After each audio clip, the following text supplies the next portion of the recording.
নারীর সন্তান হয়ে জন্মগ্রহণ করেছে, এটাকে তারা অপমানজনক মনে করত।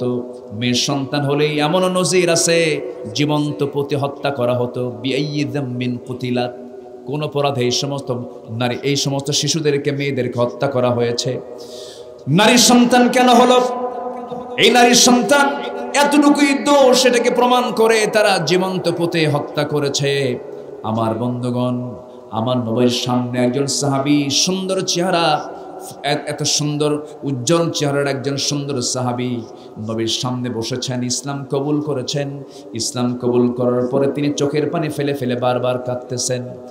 নবীজি তার চোখের পানি দেখি, কান্না দেখে বলছেন, সাহাবী আমার, দিন কবুল করেছো, বাপদাদার ধর্মটা ছেড়েছো বুঝে এই জন্যই তুমি কান্নাকাটি করছো? না হুজুর, আমি এই জন্য কান্দি না। তোমার কান্না করার কারণ কি হুজুর? আমি কান্না করছি একমাত্র কারণ হলো হুজুর, ইসলাম তো কবুল করেছে, আপনি বলেছেন সমস্ত গুনাহগুলো মাফ হয়ে গেছে, কিন্তু আমার মন বলছে আমার জীবনের সকল গুনাহ মাফ হলো, মনে হয় একটা গুনাহ আল্লাহ তাআলা আমার মাফ করবেন না। সেটা হলো এমন একটা গুনাহ, সেই গুনাহটা হলো হুজুর, আপনি যদি শুনতে চান আমি আপনাকে শোনায় দেব। রাসূল বলেন, কি গুনাহ করেছে বলো হুজুর? আমি আমার শিরকিয়াতের কারণে, জাহালাতের কারণে, সমাজের কারণে আমি আমার নিজের ঔরসজাত সন্তান, কলিজার টুকরা মেয়ের সন্তানকে জীবন্ত পুঁতে হত্যা করেছি। রাসূল বলেন, সাহাবী শুধু শুনেছি, কিন্তু আমি কারো মুখ থেকে সরাসরি শুনি নাই, তুমি আজকে আমার একটু শোনাও। নবীজি তাকে সামনে আস্তে করে বসায় দিলেন। বসায় দিয়ে বলছেন, সাহাবী কেমন করে মেরেছো হুজুর? সন্তানটা আমার স্ত্রীর গর্ভে আসলো, সন্তানের পেটের ভিতরে সন্তানটার বয়স 6 মাস হলো।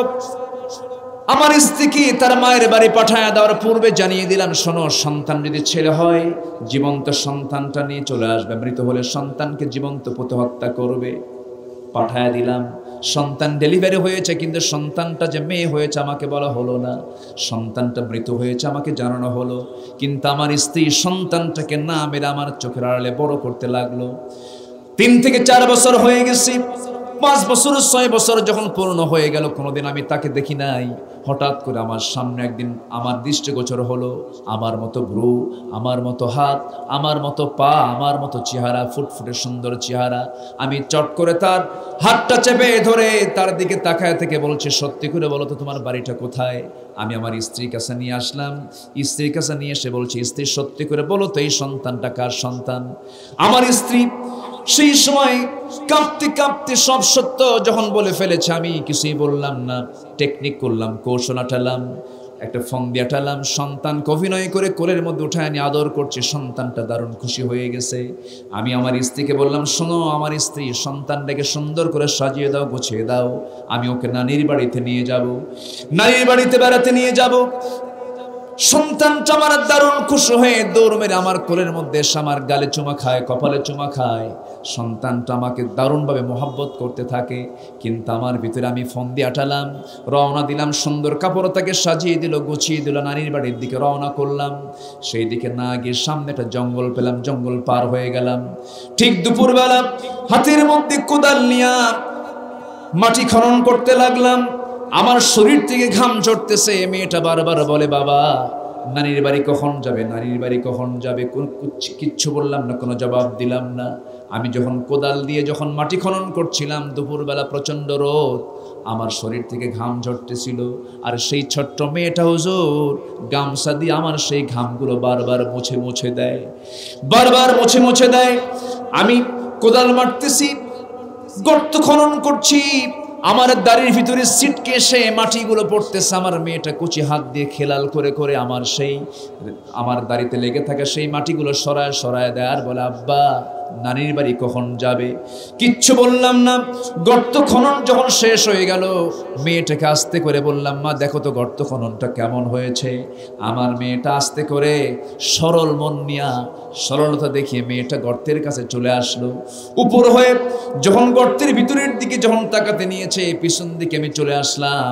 চোখ বন্ধ করে আমি এমন জোরে ধাক্কা মারলাম, আস্তে করে সন্তানটা উপর হয়ে পড়ে গেল, চিত হয়ে 2টা হাত এক জায়গায় করে বলছে, বাবা আমার মার মুখে অনেক কথা শুনেছি, আজকে সত্যি সত্যি বুঝতে পেরেছি তুমি আমাকে আজকে কেন এই জায়গায় ফেলে দিয়েছো, আমাকে তুমি মেরে ফেলতে চাও।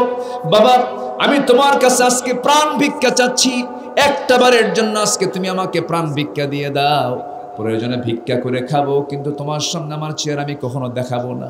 হুজুর, শিরকিয়াতের কারণে, সমাজের মানুষের কারণে, জিহালাতের কারণে আমি আমার নিজ হাতে বড় জোরের একটা পাথর নিয়ে এসে তার বুক বরাবর এত জোর আঘাত করলাম, ফিনকি দিয়ে রক্ত পড়া শুরু হয়ে গেল। মাটি চাপা দিয়া, পাথর চাপা দিয়া জনমের মতো আমি তাকে দুনিয়া থেকে বিদায় করে দিলাম। নবীজির সামনে যখন ওই সাহাবী বর্ণনা করছিলেন, হাদিসের বর্ণনায় পাওয়া যায় নবীজির চোখের কোনা বেয়ে বেয়ে টপ টপ করে পানি পড়ছিল, আর বলছেন, ও সাহাবী, তুমি যে ভুলটা করেছো, আমি কোনোদিন এমন পাষাণহীন, এমন হৃদয়হীন কোনোদিন কথা আমি কারো মুখ থেকে শুনি নাই। তবে একটা কথা জেনে রেখে দাহিয়ে কালবি, এই যে ভুলটা তুমি করেছো, দিন যে গ্রহণ করেছো, দিন যে মেনে নিয়েছো, আল্লাহ তাআলা তোমার এই গুনাহটাও তোমার জীবন থেকে মুছে দিয়েছেন। জোরে কোন সুবহানাল্লাহ। সেই যুগে আমার নবীজি চারটা মেয়ের বাপ। কয়টা? চারটা মেয়ের বাপ। আল্লাহ তাআলা তাকে চারটা মেয়ের সন্তান দিয়েছেন, চারটা ছেলের সন্তানও দিয়েছিলেন। সেই চারজন সন্তানের দুনিয়া থেকে ছোট্টবেলায় দুনিয়া থেকে বিদায় নিয়েছেন। মা কানা মুহাম্মাদুন আবা আহাদিম মির রিজালিকুম ওয়ালাকিন রাসূলুল্লাহ। যে আয়াতটা আমি তেলাওয়াত দিয়ে শুরু করেছি, আল্লাহ তাআলা বলছেন তোমাদের নবী মুহাম্মদ সাল্লাল্লাহু আলাইহি ওয়াসাল্লাম তিনি ছেলের সন্তানের তিনি জনক নন, তিনি মেয়েদের পিতা। কাদের পিতা? আসতে বলবে না কাদের পিতা। মেয়ের সন্তান হলে পরে আমরা বেজার হব না খুশি হব? দেখেন আস্তে আস্তে কয়। কিন্তু আজকের সমাজে অধিকাংশ মেয়ের সন্তান হলে পরে খুশি হয় না, বেজার হয়। হ্যাঁ, এলাকায় কি হয়? খুশি হয় না বেজার হয়? বেজার হয়। মেয়ের সন্তান হলে পরে আওয়াজ নাই, মিষ্টি নাই, কিচ্ছু নাই। আর যদি ছেলে সন্তান হয় অবস্থায় অন্যরকম, মিষ্টি শর্ট পড়ে যায়। মেয়ের সন্তান হয়েছে, কি হয়েছে? মেয়ে, মনে হার্ট স্ট্রোক করে এখনই মরবে। আর যদি হয় ছেলে, কি হয়েছে? ছেলে, মানে এখনই ও যৌতুকের প্ল্যানে আছে। আছে না নাই? আছে। অথচ আমার নবীজি মেয়ের বাপ না ছেলের বাপ? আমার মায়েরা খুব খুশি হচ্ছে, হুজুর ওয়াজ তো আমাদের পক্ষে আসতেছে। বলি আলহামদুলিল্লাহ, ওয়াজ আপনার পক্ষ না, ইসলাম আপনার পক্ষ নিয়েছে, কিন্তু আপনি ইসলামকে বাদ দিয়েছেন। আজকে সমাজে মেয়েরা যদি ইসলামকে মেনে চলতো 50% অপরাধ সমাজ থেকে দূর হয়ে যেত। ঠিক কিনা বলেন? কিন্তু অপরাধের সঙ্গে আজকে বেশি জড়িত পুরুষ মানুষ না মহিলা মানুষ? মহিলা মানুষ। আমার মা, মনক্ষুণ্ণ হওয়া যাবে না, বাস্তবতার কথাই বলছি আমি। আমার মা আজকে আপনাকে পণ্য সামগ্রী বানাচ্ছে, আপনাকে পণ্য সামগ্রীর মতো ব্যবহার করছে, অথচ ইসলাম বলছে, রাসূল বলেছেন, যার ঘরে 3টা মেয়ে তার জন্য পৃথক 3টা জান্নাত। জোরে বলুন সুবহানাল্লাহ। সম্মানিত ভাইয়েরা, এমন কোন হাদিস আমি পাই নাই যার ঘরে 3টা ছেলে আছে তার জন্য 3টা পৃথক জান্নাত আছে। এমন কোন হাদিস আছে? আচ্ছা, জান্নাত কোথায় প্রশ্ন যদি আসে, হাদিস উত্তর দিচ্ছে, আল জান্নাতু তাহতা আকদামিল উম্মাহাত। মায়ের পায়ের নিচে, নারীর পায়ের নিচে জান্নাত। আর যদি বলা হয় পুরুষের পায়ের নিচে কি? জুতা। পুরুষের পায়ের নিচে কি? জুতা। তাহলে ইসলাম নারীকে ঠকাইছে না জিতাইছে? ঠকাইছে না জিতাইছে? সম্পদ ছেলে বেশি পায় না মেয়ে বেশি পায়? ভালো করে কোন পেঁচ লাগাই দিছে, কিন্তু ছেলে বেশি পায় না মেয়ে বেশি পায়? ছেলে কোথায়? মেয়েরাই বেশি পায়। তারা পায় এক জায়গায় না একাধিক জায়গায়? আচ্ছা, আমাদের পুরুষ যারা, পুরুষদের আয়ও আছে, ব্যয় আছে না নাই? মেয়েদের আয় থাকলেও আসতে কয় ব্যয় নাই। আপনি যদি কোনো টাকা পয়সা, আপনার হয়তো সীমিত টাকা আছে, আপনার বউ যদি হাজার কোটি টাকার মালিক হয়, আল্লাহ কি কইছে? ও দুনিয়ার সমস্ত বউ সমাজ স্বামীদেরকে খাওয়াও। আসছে একটা আয়াত দেখান তো। স্ত্রীর মুখে খাবার তুলে দেওয়ার দায়িত্ব কার? স্বামীর। তাহলে স্বামীর আয়ও আছে, ব্যয়ও আছে। আর নারী জাতি এমন জাতির নাম যার শুধু আয় হয়, আসতে কয়, তার কোনো কি নাই? ব্যয় নাই। যার ব্যয় নাই তার সম্পদ কমে না বাড়ে? কমে না বাড়ে? বেড়ে যায়। মেয়েরা স্বামীর কাছ থেকে পায়, ছেলের কাছ থেকে পায়, মেয়ের কাছ থেকে পায়, বাবার কাছ থেকে পায়, মার কাছ থেকে পায়, ছেলেদের কাছ থেকে পায়। সবগুলো যোগ দিলে পুরুষের চাইতে বেশি হয়। আলহামদুলিল্লাহ বলুন। এরপরও কয় ইসলাম মেয়েদেরকে ঠকাইছে, ইসলাম মেয়েদেরকে ঠকাইছে। তবে হ্যাঁ, বাবার সম্পদ ছেলে যদি পায় 2 বিঘা, মেয়ে পায় কয় বিঘা? 1 বিঘা। এটা কে দিয়েছেন? আসতে বলবেন না, কে দিয়েছেন? কেন দিয়েছেন? এটার অবশ্যই যৌক্তিকতা আছে না নাই? আছে। মেয়ে বিয়ে হওয়ার পর স্বামীর ঘরে চলে গেল, স্বামীর ঘরে সংসার হতেও পারে নাও পারে, তখন সে ফিরে আসবে কার ঘরে? বলেন কার ঘরে? বাবা নাই, বলেন কার কাছে? ভাইয়ের কাছে আসলো। তাহলে ভাইয়ের কাছে আসলে পরে ভাইও পেয়েছে 2 বিঘা, বোনও পেয়েছে 2 বিঘা। ভাই বলে ফেলবে আমিও 2 বিঘার মালিক, তুইও 2 বিঘার মালিক, তোরটা তুই করে খা। কিন্তু বাবার কাছ থেকে মেয়ে পাইছে কয় বিঘা? 1 বিঘা। ভাইয়ের অর্ধেক পেয়েছে, তাহলে তার ফিরে আসার সম্ভাবনা আছে না নাই? সবচেয়ে উত্তম আইন প্রণেতা কে? আইন প্রণেতা কে? এই ফারায়েজ নিয়ে অংশ বন্টনের যে বিধান আল্লাহ তাআলা কোরআনে দিয়েছেন, আমি যত আয়াত পড়েছি, কোরআন যত জায়গায় আমি রিসার্চ করেছি, সবচাইতে আমার বেশি হৃদয় দাগ কাটে হলো এই সূরা নিসার ওই আয়াতগুলো, লিযযাকারি মিসলু হাজ্জিল উনসাইন। এটা পৃথিবীর কোন লেখকের লেখা বই হতে পারে না, হতে পারে না, এমন ফারায়েজ পৃথিবীর কোথাও নাই। আল্লাহু আকবার। আমেরিকাতে এই মিরাসের অংশ বন্টনের কিছু আইন পাশ হলো, বাবার বড় সন্তান বাবার থেকে বেশি অংশ পাবে, এই আইন আগে পাশ হলো। 10 বছরে সব বাবার বড় সন্তানগুলো মার্ডার। এই কথা কি বুঝতেছেন আপনারা? মানে ওদের আইনে করলো কি, যে বাবার বড় সন্তান সে সম্পদ বেশি পাবে। 10 বছর পর রেকর্ড করা গেল, রেকর্ড দেখা গেল যে কোন পরিবারে বড় সন্তানের সব মার্ডার হয়ে গেছে। আল্লাহ তাআলা জানেন কাকে কি দিতে হবে। আল্লাহ তাআলা ছেলের সম্পদকে মেয়েদের দ্বিগুণ করেছেন বাবার সম্পদ থেকে। ছেলে 2 বিঘা পাবে, মেয়ে 1 বিঘা পাবে বাবার কাছ থেকে। শুধু তাই নয়, মার যে পেট থেকে আসা সন্তান, ছেলে যে দুধ খায়, মেয়ে যে দুধ খায়, এখানে আল্লাহ তাআলা অর্ধেক করে দিয়েছেন। যেরকম সুবহানাল্লাহ, এখানেও কম করে দিয়েছেন। আচ্ছা, বুদ্ধি বেশি কার, পুরুষের না মহিলা? 60 সেকেন্ড, ভালো করে রাখুন। বুদ্ধি বেশি কার, পুরুষের না মহিলার? আচ্ছা, সাক্ষী যদি প্রয়োজন হয়, কোরআন বলে দিচ্ছে একজন পুরুষ হলে মহিলা কয়জন লাগবে? এখন কোন বুদ্ধি কার বেশি? এখন কয় পুরুষের। অস্ত 2 দিকে করেন দেখি আপনারা। কোন বিয়েতে যদি সাক্ষীর প্রয়োজন হয়, 2 জন সাক্ষী লাগে। যদি 2 জন পুরুষ হয় তো হলো, যদি সেখানে কেন বলেন কে? বিধান কার? আল্লাহ জানেন কার বুদ্ধি কেমন, কে সবচেয়ে বেশি জানেন? আল্লাহ জানেন। সম্মানিত ভাইয়েরা, আল্লাহ তাআলা মেয়েদের খাবার অর্ধেক করে দিয়েছেন। আল্লাহ তাআলা এর মধ্যে সব তথ্য দিয়ে দিয়েছেন, কোন তথ্য তিনি বাদ রাখেননি। আমরা আকাশে মেঘ দেখি না আকাশে? এই মেঘের ওজন আছে না নাই?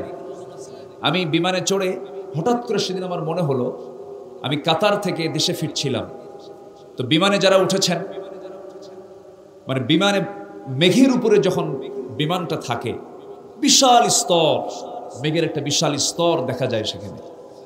এখন এই মেঘের ওজন আছে কিনা? আসতে বলে, ওজন আছে না নাই? আছে। কিউমুলাস মেঘের ওজনটা হলো প্রায় 200 টন। বড় মেঘ বা কিউমুলিম্বিনাস মেঘের ওজন হচ্ছে 10 লক্ষ টন পর্যন্ত হয়ে থাকে। আল্লাহু আকবার বলেন। তাহলে এটা এখন বর্তমান বিজ্ঞান এটা বলছে, যে সময় কোরআনটা নাজিল হয়েছিল সেই সময় কি মেঘের উপরে কোনো যানবাহন চলতো? আসতে বলে চলতো না। যার উপরে নাজিল হয়েছে তিনি হচ্ছেন মুহাম্মদ সাল্লাল্লাহু আলাইহি ওয়াসাল্লাম।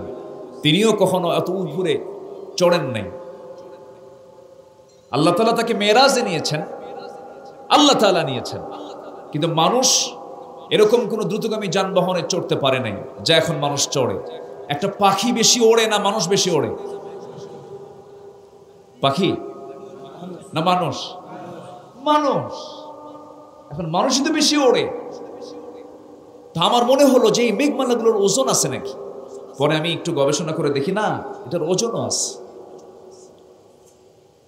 আবার আয়াতের সঙ্গে মিলালাম, আল্লাহ রাব্বুল আলামিন কোরআনে কোথাও এই মেঘমালা নিয়ে কোনো কথা বলেছেন নাকি? মহান রব্বুল আলামিন বলেন, হুয়াল্লাযী ইউরীকুমুল বারকা খাউফান ওয়া তামআন ওয়া ইউনশিস সাহাবাস সিকাল। জোরে বলি আল্লাহু আকবার। ঘন ভারী মেঘমালা আল্লাহ তাআলা মহাকাশে মহাশূন্যে তিনি ঝুলিয়ে রেখেছেন। আল্লাহ রাব্বুল আলামিন বলছেন, বান্দারে আকাশে তুমি যা দেখতে পাও, জমিনে যা দেখতে পাও, সমুদ্র বক্ষে তুমি যা দেখতে পাও, তোমার চোখের সামনে যা কিছু তুমি দেখো এবং তোমার আড়ালে যা কিছু আছে, এই সকল সৃষ্টি আমি কারো জন্য সৃষ্টি করি নাই বান্দা, আমি তোমার জন্য একমাত্র সৃষ্টি করেছি। জোরে বলি সুবহানাল্লাহ। আল্লাহ রাব্বুল আলামিন বলছেন, বান্দারে এই পৃথিবীর যত সৃষ্টিরাজি তুমি দেখতে পাও, এই আলোকিত চাঁদ রাতের বেলা দেখতে পাও, দিনের বেলা প্রদীপ্ত সূর্য দেখতে পাও, এই সব কিছু আমি তোমার জন্য সৃষ্টি করেছি। আল্লাহ রাব্বুল আলামিন সুন্দর করে বলছেন, হুয়াল্লাযী খালাকা লাকুম মা ফিল আরদি জামিআ। জোরে বলুন আল্লাহু আকবার। আসমান জমিনে যা কিছু আছে সব তোমার জন্য বানিয়ে দিয়েছি বান্দা। আর তুমি বান্দা, তোমার দায়িত্ব হলো সব সৃষ্টি যখন তুমি দেখবে, তোমার মুখ থেকে অকপটে, দিল থেকে স্বতঃস্ফূর্তভাবে জবানটা খুলে বলবে, আলহামদুলিল্লাহি রাব্বিল আলামিন। জোরে বলুন, আলহামদুলিল্লাহি রাব্বিল আলামিন আর-রহমানির রহিম মালিকি ইয়াউমিদ্দিন ইয়্যাকা না'বুদু ওয়া ইয়্যাকা নাস্তাঈন ইহদিনাস সিরাতাল মুস্তাকিম সিরাতাল লাযীনা আন'আমতা আলাইহিম গায়রিল মাগদুবি আলাইহিম ওয়ালাদ-দাল্লিন। এরপরে একটু জোরে বলেন, আরো জোরে বলেন। নামাজের মধ্যে আমিন আসতে না জোরে বলেন? আসতে। জোরে বলার লোক আছে না নাই? গাবতলীতেও আছে না নাই? মক্কা মদিনায় আসতে না জোরে? জোরে।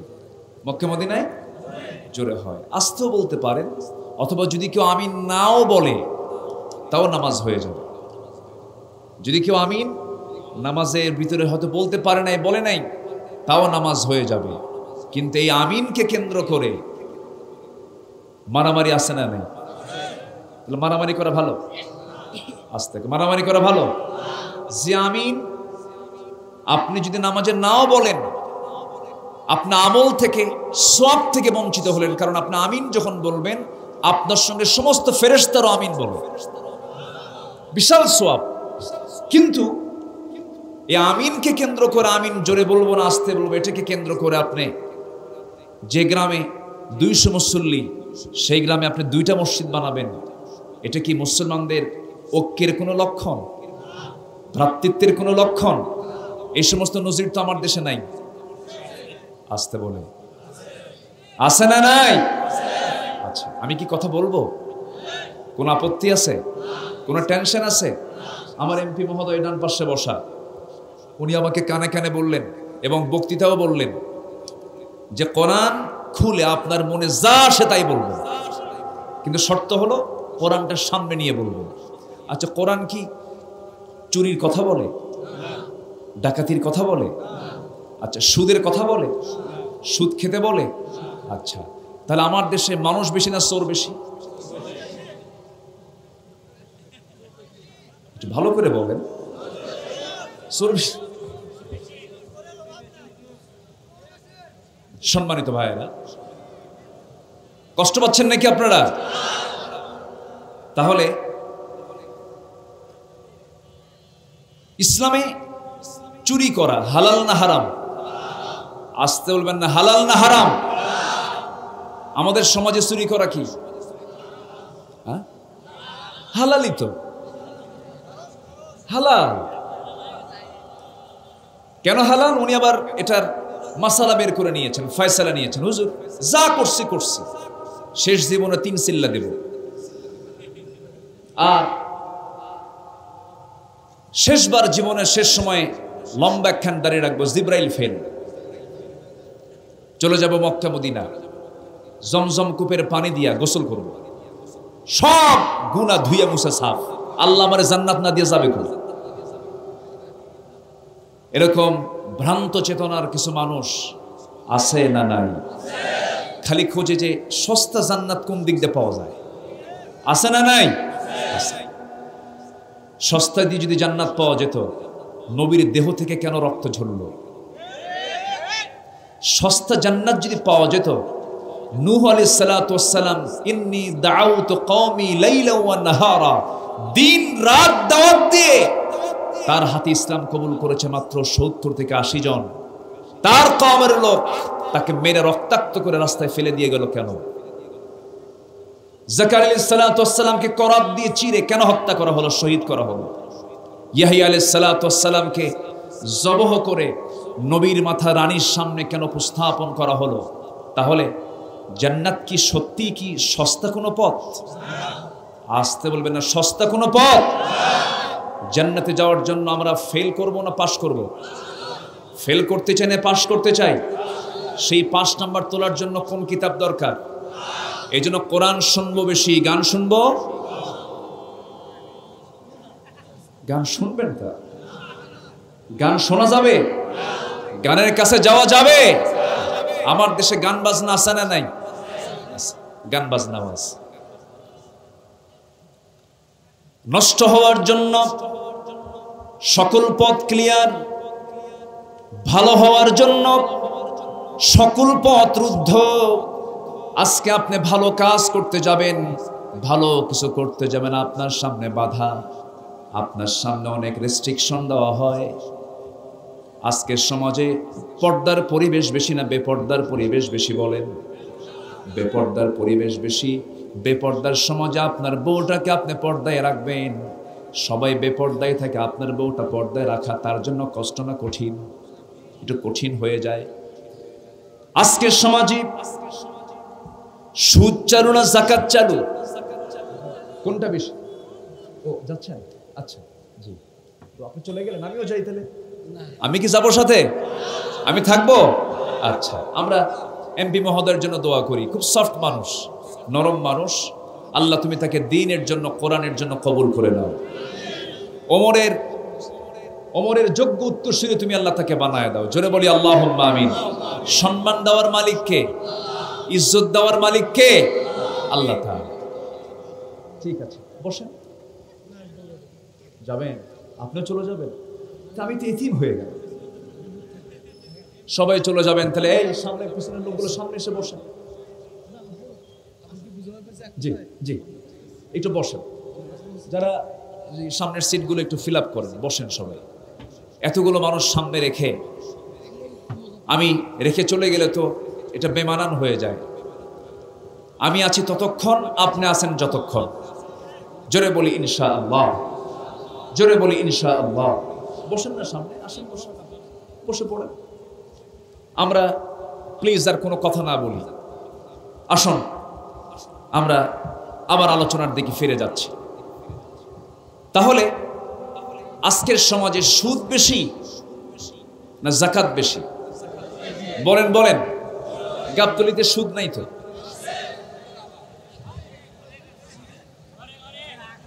আচ্ছা, ওঠে কারা? এগুলো ওঠে কারা? উঠতেছে? একটু টাইম মতো ওঠেন। যারা উঠবে এরা মনে হয় সুদ টুদ খায় নাকি? ওঠে কেন? সময় মতো যান, যে ওয়াজটা কোনটা হচ্ছে আর আমি যাচ্ছি কোন সময়। একটু বসেন।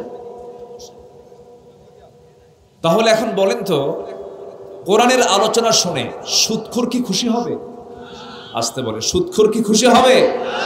চোর, ডাকাত, আচ্ছা চোরের তো বহু ক্লাস আছে, চুরির তো কম না, চুরির বহু ক্লাস আছে, আছে না নাই? আচ্ছা, তাহলে কোন চোর কোরআনের কথা শুনলে সহ্য হবে না, কোন ডাকাত কোরআনের কথা শুনলে খুশি হবে না। কোন সুদখোর কোরআনের আলোচনা শুনলে খুশি হবে না। মদের বোতল নিয়ে যারা রাত কাটায় এমন নেতাও বাংলার জমিনে আছে না নাই? আসতে বলবেন না, আছে না নাই? যারা মদের বোতল টানো, আলেমদেরকে ধর্ষণের অপবাদ দাও। মদের সাথে ধর্ষণের সম্পর্ক, যারা এই মদ্যপানের সঙ্গে সম্পৃক্ত আছে তাদের সঙ্গে ধর্ষণের গন্ধ খুঁজে পাওয়া যায়। সম্মানিত ভাইয়েরা, আল্লাহর নবীরা পর্যন্ত মামলা খেয়েছেন, জেনার মামলা খেয়েছেন জাকারিয়া আলাইহিস সালাতু ওয়াস সালাম।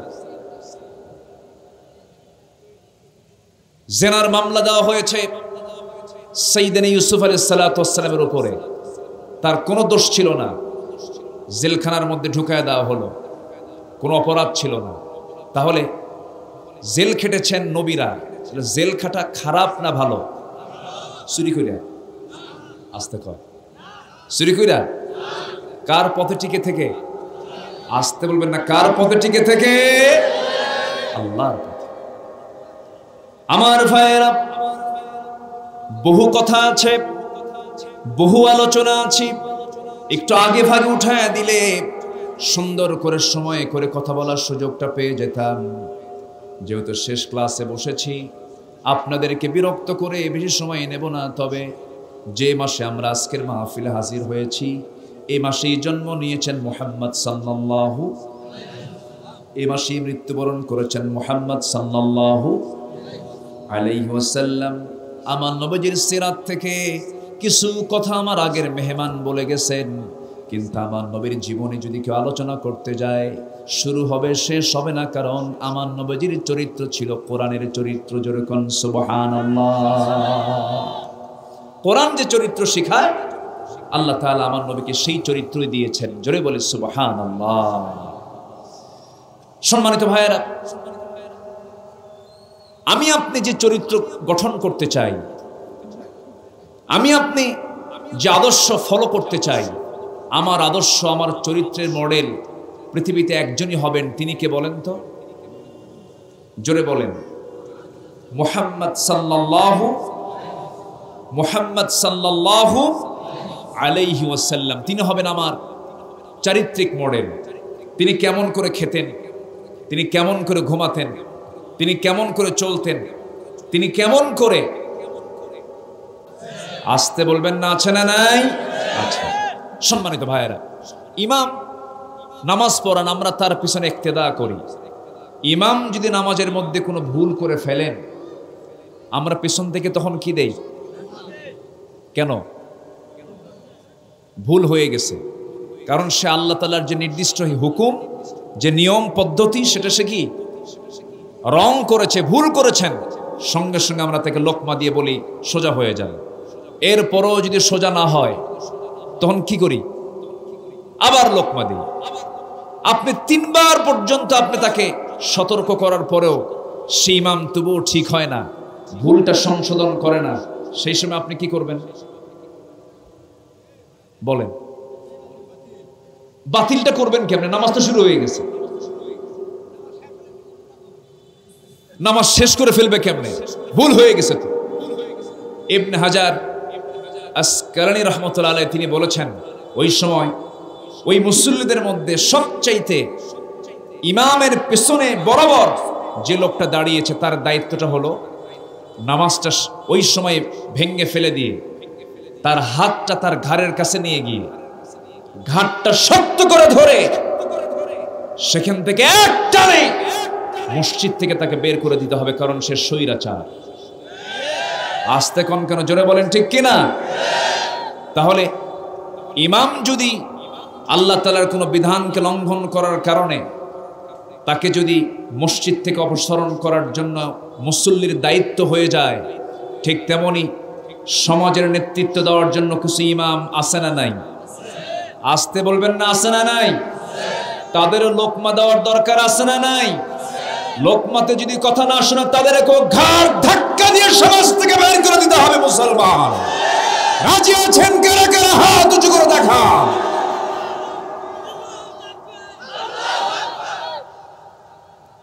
এক স্লোগানই শেষ হলো।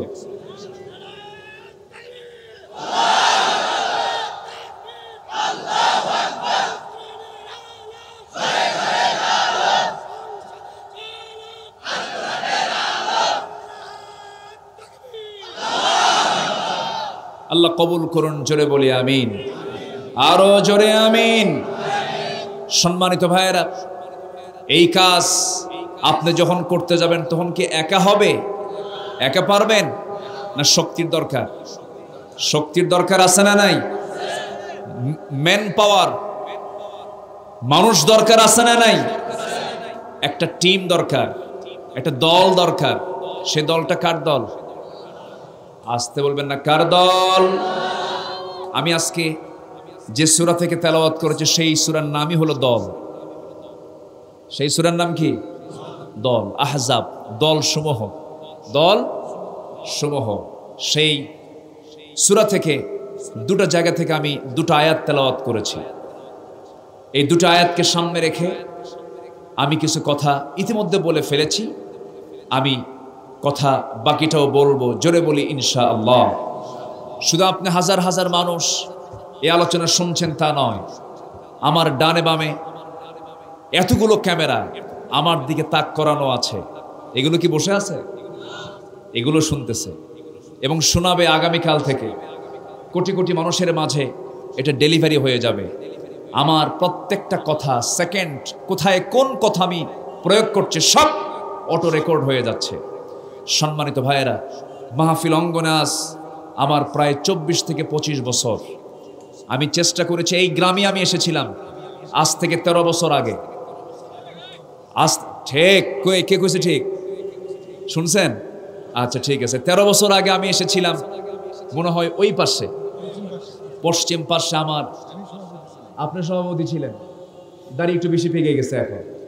আচ্ছা, তো এই যে মাহফিল অঙ্গনে কথা বলেই যাচ্ছি আজকে 24 বছর।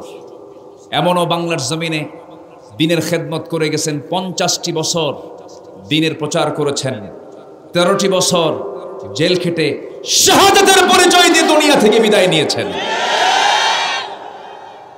কাজ করেছেন। কিন্তু একটা প্রশ্ন আপনাদের কাছে, ওয়াজ আমার দেশে যা হয়েছে এতে মসজিদের পরিমাণ কমছে না বাড়ছে? মাদ্রাসার পরিমাণ কমছে না বাড়ছে? দাড়ি টুপি কমছে না বাড়ছে? আচ্ছা, সুদখোর ঘুষখোর কমছে না বাড়ছে?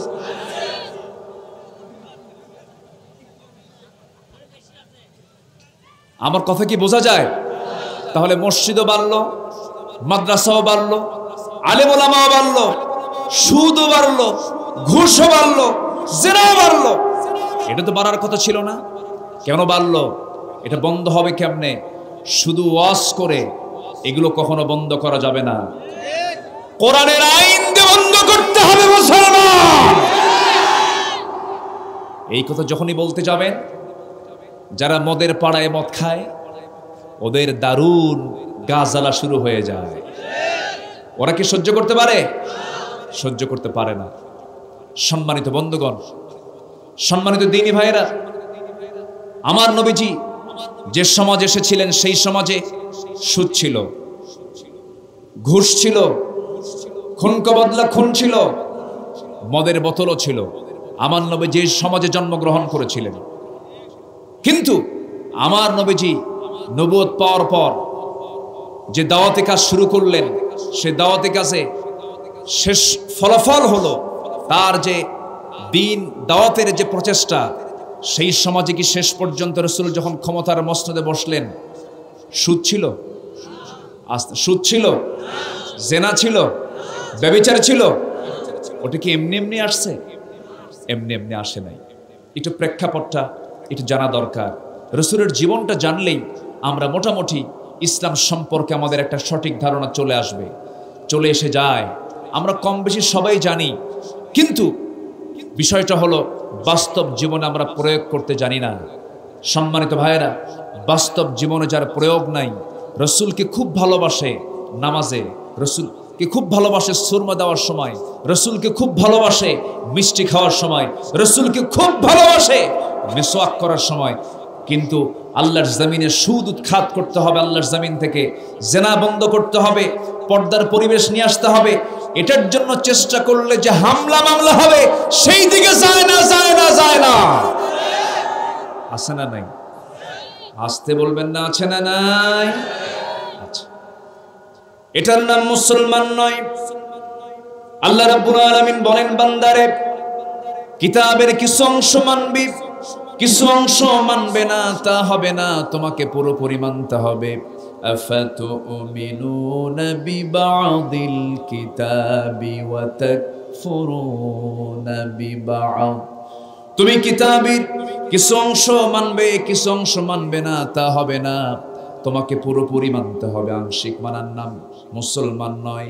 আল্লাহ তাআলা আরেক জায়গায় বলছেন, ইয়া আইয়ুহাল্লাযীনা আমানু দুখুলু ফিস সিলমি কাফা ওয়া লা তাত্তাবিউ খুতুওয়াতিশ শাইতান ইন্নাহু লাকুম আদুউম মুবিন।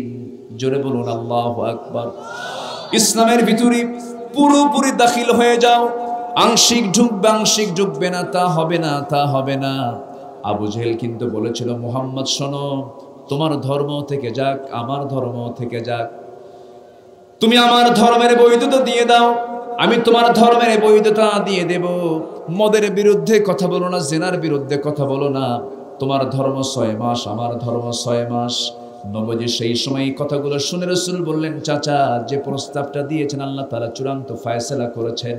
যারা পারেন ঠোঁট মিলিয়ে মিলিয়ে আমার সঙ্গে জোর গলায় সবাই বলেন, ওয়ালা আনতুম আবিদুনা মা আ'বুদ ওয়ালা আনা আবিদুম মা আবাদতুম ওয়ালা আনতুম আবিদুনা মা আ'বুদ লাকুম দীনুকুম ওয়ালিয়াদিন।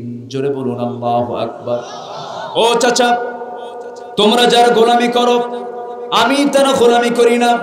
আমি যার গোলামি করি, তোমরা তার গোলামি করো না।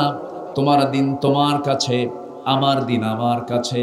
এই চূড়ান্ত কথা যখন তিনি বলে ফেললেন, আবু জেহেল মনে মনে আশ করতে লাগলো, বুঝতে পেরেছি মুহাম্মদ তো সব কিছু শেষ করে দেবে। সুদের কারবার থাকবে না, জেনার কারবার থাকবে না, মদের বোতল থাকবে না। এত পরিমাণ মদ্যপান করতো কুরাইশ, ওই কুরাইশরা এত পরিমাণ মদ্যপান করতো যে পানির চাইতে মদ তারা বেশি খেত। এমন একটা সমাজ, এমন নবীজির জন্ম হলো। নবীজি সেই সমাজকে সেই জায়গা থেকে তুলে নিয়ে আসার জন্য যে চেষ্টা করেছেন, নিজের চেষ্টা না, কোরআন দিয়া। কি দিয়া বলেন? সেই কোরআন আজও আছে না নাই? আসতে বলবেন না, আছে না নাই? আছে। কিন্তু কোরআন শুধু আছে কাগজের পাতায়, হাফেজের মাথায় মাথায়। কিন্তু শুধু কাগজের পাতায় থাকলে চলবে না, হাফেজের মাথায় থাকলে চলবে না। সমাজের পাতায় পাতায় থাকার দরকার আছে না নাই? আসতে বলবেন না, আছে না নাই? আজকে যদি কোরআনটা সমাজের পাতায় পাতায় থাকতো, আজকে যদি কোরআন যদি সমাজের পাতায় পাতায় থাকতো, আজকে নবীর বিরুদ্ধে কথা বলে বুক উঁচু করে আমার দেশের কিছু কুলাঙ্গার আছে না নাই? এক cricketer, junior cricketer Tanzim Sakib, সে সম্প্রতি একটা স্ট্যাটাসে সে একটা কথা উপস্থাপন করেছে। সে বলেছে ফ্রি মিক্সিং, যেটা অর্থাৎ ইউনিভার্সিটিতে পড়ুয়া যে সমস্ত ছাত্রছাত্রী যারা ফ্রি মিক্সিং করে, অর্থাৎ নারী পুরুষ অবাধ মেলামেশা, আছে না নাই? আসতে বলে, আছে না নাই? আচ্ছা, এই যে ফ্রি মিক্সিংটা করে, যারা ফ্রি মিক্সিং করে, এমন জাতীয় কোনো মেয়েকে যদি কেউ বিয়ে করে, অন্তত সে একটা আদর্শ মা উপহার দিতে পারবে না। কথাটা কি ব্যাঠিক না সঠিক? ব্যাঠিক না সঠিক? সঠিক। অথচ সেই জাতীয় কথা কেন বলেছে? এমন জাতীয় কথা তার মুখ থেকে কেন বের হলো? তাকে মৌলবাদী বানানোর চেষ্টা করা হচ্ছে। যদি এই কথা বলাটা যদি অপরাধ হয়, তারা কোরআনের বিরুদ্ধে কথা বলেছে। ঠিক কিনা বলেন? কোরআন মেয়েদেরকে উলঙ্গ থাকতে বলে না, ঢাকতে বলে। আমরা আমাদের মা বোনদের ইজ্জত রক্ষার্থে তাদেরকে উলঙ্গ রাখবো না ঢেকে রাখবো? উলঙ্গ রাখবো না ঢেকে রাখবো? ঢেকে রাখবো। এটাই তো কোরআনের কথা, হাদিসের কথা। নবীদের কথা, মুসলমানদের কথা। সম্মানিত ভাইয়েরা, আবার ঢাকা ইউনিভার্সিটির এক প্রফেসর উনি মন্তব্য করেছেন, ইউনিভার্সিটিতে পড়তে আসলে কোনো নেকাব, কোনো হিজাব, কোনো বোরকা পরার দরকার নাই, কারণ ছাত্রীরা হচ্ছে শিক্ষকদের কাছে মেয়ের মতো। ছাত্রী তো অনেক সময় পাত্রী হয়। এরকম নজির তো গাবতলী নাই, বগুড়ায় নাই, সিরাজগঞ্জে নাই, পাবনায় নাই, ঢাকাতে নাই। মানুষ আছে যেখানে এমন নজিরও সেখানে। তাহলে শিক্ষকের কাছে যদি ছাত্রী যদি মেয়ের মতো হয়, তাহলে পাত্রী হয় কেন? আবার আল্লাহ তাআলা যে বিধান দিয়েছেন 14 জন পুরুষ ছাড়া বাকি পৃথিবীর সকলের সঙ্গে পর্দা করা প্রত্যেকটা মহিলার জন্য সুন্নত না ফরজ? সুন্নত না ফরজ? এই বিধান কে দিয়েছেন? এই বিধানের বিরুদ্ধে যারা কথা বলে, আমি হলফ করে বলতে পারি তাদের জন্ম ঠিক নাই। তারা যারা সন্তান ছাড়া এমন জাতীয় মন্তব্য করতে পারে না। সম্মানিত ভাইয়েরা, সম্মানিত বন্ধুগণ, আজকের সমাজে বিয়ে বেশি না জেনা বেশি? আসতে বলে, বিয়ে বেশি না জেনা বেশি? আচ্ছা, আজকের যুবকদের বয়ফ্রেন্ড বেশি না গার্লফ্রেন্ড বেশি? দেখছেন, মুস্কি মুস্কি আবার হাসিও দেয়। হুজুর জায়গা মতো হাত দিলেন। গার্লফ্রেন্ড একজন মানুষের জীবনে একজনই হতে পারে, সে হচ্ছে তার বৈধ স্ত্রী। এছাড়া গার্লফ্রেন্ড যার থাকবে সে কখনো প্রকৃত চরিত্রবান মানুষ হতে পারে। গার্লফ্রেন্ড কয়জন হবে? সে কে? অন্যের বউ না নিজের বউ? হ্যাঁ, এটা আবার চিন্তা করে বলেন একটু। নিজের বউ হতে হবে গার্লফ্রেন্ড, বয়ফ্রেন্ড। কিন্তু আজকের সমাজ কত নোংরার দিকে চলে গেছে। আজকে এই মুসলমানদের ইমানকে ধ্বংস করার জন্য বিশাল ষড়যন্ত্র ইহুদি খ্রিস্টানরা করছে। আজকে গোটা পৃথিবীতে মুসলমানদের তাহজিব তামাদ্দুনকে নষ্ট করার জন্য ইহুদি খ্রিস্টানদের সবচেয়ে বড় এজেন্ডা হলো মুসলিম পরিবারের মেয়েদেরকে উলঙ্গ করে রাস্তায় বের করে দাও। আজকে মুসলিম পরিবারের মেয়েরা আজকে তাদের গায়ে কাপড় চোপড় রাখছে? আজকে কাপড় চোপড় রাখছে? আমরা স্বাধীন হয়েছে ৭১-এ। আজকে কোন সাল বলেন? আজকে কোন সাল? ২৩ সাল। কত বছর হলো বলেন? হ্যাঁ, ৫৩ বছর। স্বাধীনতার ৫৩ বছর চলছে। ৫৩ বছর আগে আমার দাদিরা যে ব্লাউজ পরেছেন, সেই ব্লাউজের যে কাপড় কেনা লাগতো, সেই কাপড়টা লাগতো হলো ১ গজ ৩ গিরা অথবা ৪ গিরা, মানে ১.৫ গজ ছাড়া আমার দাদিরা ব্লাউজ বানান নাই। সেই ব্লাউজ এখনকার মেয়েরা যে বানায়, স্বাধীনতার ৫৪ বছর ৫৩ বছর এসে স্বাধীন হতে হতে ১ গজিবা আছে খালি ২-৩ গিরা। আমি কি ভুল বলতেছি? এটার নাম কি স্বাধীনতা? যারা আমার দেশে মুসলিম পরিচয় দিয়ে পর্দার বিরুদ্ধে কথা বলে, অবশ্যই সে আমাদের দুশমন। তারা আমাদের দুশমন, ঠিক কিনা? আমরা আমাদের মাদেরকে অবশ্যই ইজ্জত দিয়ে, সম্মান দিয়ে তাদেরকে রক্ষা করতে চাই। আমাদের কাছে মাদের দাম আছে না নাই? আচ্ছা, আমার বন্ধুগণ, আজ থেকে ১৫০০ বছর আগে আমার নবীজির সমাজ এসেছিলেন। সেই সমাজেও নারীদের কোনো মূল্যায়ন ছিল না। সেই সমাজে মদ ছিল। মদ আছে যেখানে, জেনা আছে যে সেখানে, সুদ আছে যেখানে, সেখানে ২ নাম্বারই হয়, ওলট পালট হয়ে যায়। আমার নবীজির হৃদয়টা শুধু কাঁদতে থাকে, এই সমাজটা কেমন করে চেঞ্জ করা যায়, কেমন করে পরিবর্তন করা যায়। আজকের এই ভান্ডারের যুবকরা যেমন সুন্দর একটি সমিতি করেছেন, ক্লাব বানিয়েছেন, মাহফিল তারা পরিচালনা করেন, আমি খুবই খুশি হয়েছি। তারা কোনো গান বাজনা করে না, কোনো নাটকের আয়োজন করে না। আমার বন্ধুগণ, আমার নবীজি তেমনই, যখন তার বয়স ১৫ বছর, সেই সময় তিনি হালফুল ফুজুল গঠন করেছিলেন। ৪০ বছর পর্যন্ত চেষ্টা করেছেন কিন্তু পারেন নাই। কিন্তু আমার নবীর কাছে যখন কোরআনটা চলে আসলো, কোরআন দিয়ে যখন তিনি সমাজটা পরিবর্তনের চেষ্টা চালাতে লাগলেন, পরিবর্তন হতে লাগলো। সাহায্য করলেন কে? আসতে বললেন, সাহায্য করলেন কে? এমন সময় যে সমাজে একটা নারীর কোনো মূল্যায়ন ছিল না, খুন তকওয়াদলা খুন ছিল যাদের নিত্য নৈমিত্তিক ব্যাপার, নারীর সন্তান হয়ে জন্মগ্রহণ করেছে, এটাকে তারা অপমানজনক মনে করত। মেয়ের সন্তান হলেই এমনও নজির আছে জীবন্ত প্রতি হত্যা করা হতো। বিআইয়ি যামবিন কুতিলাত, কোন অপরাধে এই সমস্ত নারী, এই সমস্ত শিশুদেরকে, মেয়েদেরকে হত্যা করা হয়েছে। নারীর সন্তান কেন হলো? এই নারীর সন্তান এতটুকুই দোষ, সেটাকে প্রমাণ করে তারা জীবন্ত পুঁতে হত্যা করেছে। আমার বন্ধুগণ, আমার নবীর সামনে একজন সাহাবী, সুন্দর চেহারা, এত সুন্দর উজ্জ্বল চেহারার একজন সুন্দর সাহাবী নবীর সামনে বসেছেন, ইসলাম কবুল করেছেন। ইসলাম কবুল করার পরে তিনি চোখের পানি ফেলে ফেলে বারবার কাঁদতেছেন। নবীজি তার চোখের পানি দেখি, কান্না দেখে বলছেন, সাহাবী আমার, দিন কবুল করেছো, বাপদাদার ধর্মটা ছেড়েছো বুঝে এই জন্যই তুমি কান্নাকাটি করছো? না হুজুর, আমি এই জন্য কান্দি না। তোমার কান্না করার কারণ কি হুজুর? আমি কান্না করছি একমাত্র কারণ হলো হুজুর, ইসলাম তো কবুল করেছে, আপনি বলেছেন সমস্ত গুনাহগুলো মাফ হয়ে গেছে, কিন্তু আমার মন বলছে আমার জীবনের সকল গুনাহ মাফ হলো, মনে হয় একটা গুনাহ আল্লাহ তাআলা আমার মাফ করবেন না। সেটা হলো এমন একটা গুনাহ, সেই গুনাহটা হলো হুজুর, আপনি যদি শুনতে চান আমি আপনাকে শোনায় দেব। রাসূল বলেন, কি গুনাহ করেছে বলো হুজুর? আমি আমার শিরকিয়াতের কারণে, জাহালাতের কারণে, সমাজের কারণে আমি আমার নিজের ঔরসজাত সন্তান, কলিজার টুকরা মেয়ের সন্তানকে জীবন্ত পুঁতে হত্যা করেছি। রাসূল বলেন, সাহাবী শুধু শুনেছি, কিন্তু আমি কারো মুখ থেকে সরাসরি শুনি নাই, তুমি আজকে আমার একটু শোনাও। নবীজি তাকে সামনে আস্তে করে বসায় দিলেন। বসায় দিয়ে বলছেন, সাহাবী কেমন করে মেরেছো হুজুর? সন্তানটা আমার স্ত্রী গর্ভে আসলো, সন্তানের পেটের ভিতরে সন্তানটার বয়স 6 মাস হলো।